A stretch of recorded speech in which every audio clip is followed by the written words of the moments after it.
السلام علیکم ورحمۃ اللہ وبرکاتہ۔ چینل میں آپ دوستوں کو ایک بار پھر ویلکم کرتے ہیں۔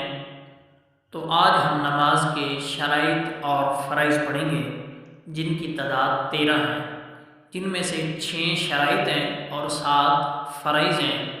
اگر ان میں سے کوئی ایک چیز بھی چھوٹ جائے تو نماز نہیں ہوگی، نماز آپ کو دوبارہ سے پڑھنی پڑے گی۔ تو وہ کون سی 13 چیزیں ہیں جو نماز کے لیے اتنی ضروری ہیں؟ آئیں آپ کو وہ 13 چیزیں بتاتے ہیں۔ تو سب سے پہلے بدن کا پاک ہونا، اس کے بعد کپڑوں کا پاک ہونا، ستر عورت کا ڈھانپنا۔ اب یہ ستر عورت کیا ہے؟ آپ کو شرع میں کوئی شرم نہیں ہے، تاکہ آپ کو مکمل تفصیل کے ساتھ بتایا جائے۔ اب ستر عورت جو ہوتا ہے، یہ انسان کا یعنی جو مرد ہے اس کا جسم کا وہ حصہ جو ڈھانپنا ضروری ہے، وہ کون سا ہے؟ ناف سے لے کر گھٹنوں تک یہ جسم کا حصہ اس کا ڈھانپنا ضروری ہے۔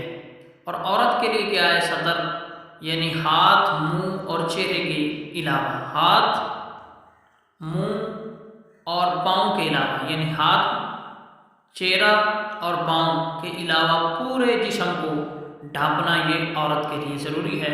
مرد کے لیے ناف سے لے کر گھٹنوں تک، اور عورت کے لیے چہرے، ہاتھ اور پاؤں کے علاوہ پورا جسم ڈھانپنا ضروری ہے۔ تو یہ ستر ہے، اسے ستر عورت بولتے ہیں، اس کا ڈھانپنا ضروری ہے۔ اس کے بعد نماز جس جگہ آپ پڑھ رہے ہیں اس جگہ کا پاک ہونا بھی ضروری ہے۔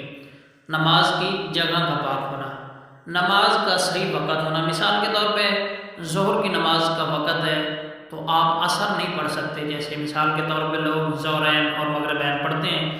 یہ جہاں پڑھی جاتی ہے بس وہاں ضروری ہے، جب حج کے موقع پہ پڑھی جاتی ہے تو ادھر ہی ضروری ہے، یہاں پہ نہیں۔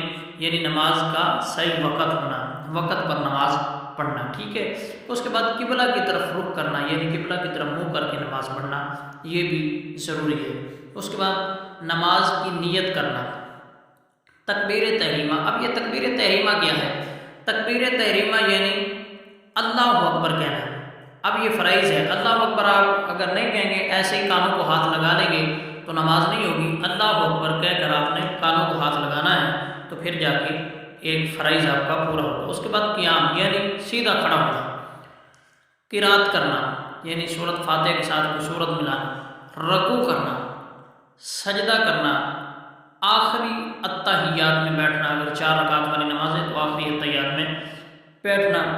ایک چیز اور بھی ہے، خروج بسنی، یہ ہم نے ویسے ایڈ کی ہے، یہ بھی فرائض میں سے ہے لیکن یہاں پہ لکھی ہوئی نہیں ہے۔ یہ بھی ایک ضروری چیز ہے، خروج بسنعی، اس کا مطلب ہے دونوں طرف سلام پھیرنا۔ تو یہ کچھ چیزیں تھیں جو نماز میں ہونا ضروری ہیں۔ اگر ان میں سے کوئی ایک چیز بھی نہ ہو تو نماز نہیں ہوتی۔ تو ان چیزوں کا خیال رکھنا بڑا ضروری ہے۔ یہ بتانے والی چیزیں تھیں جن کے اوپر پابندی کرنا، جن کا خیال رکھنا بڑا ضروری ہے۔ تو یہ میں نے لازمی چیزیں سمجھی ہیں، اسی لیے آپ کو بتا رہا ہوں۔ تو ہمارے چینل کو لائک کریں، سبسکرائب کریں، بہت شکریہ۔ دعاؤں میں یاد رکھیں۔ اللہ پاک آپ سب کو اپنے حفظ و ایمان میں رکھے، حفظ و امان میں رکھے۔ السلام علیکم ورحمۃ اللہ وبرکاتہ۔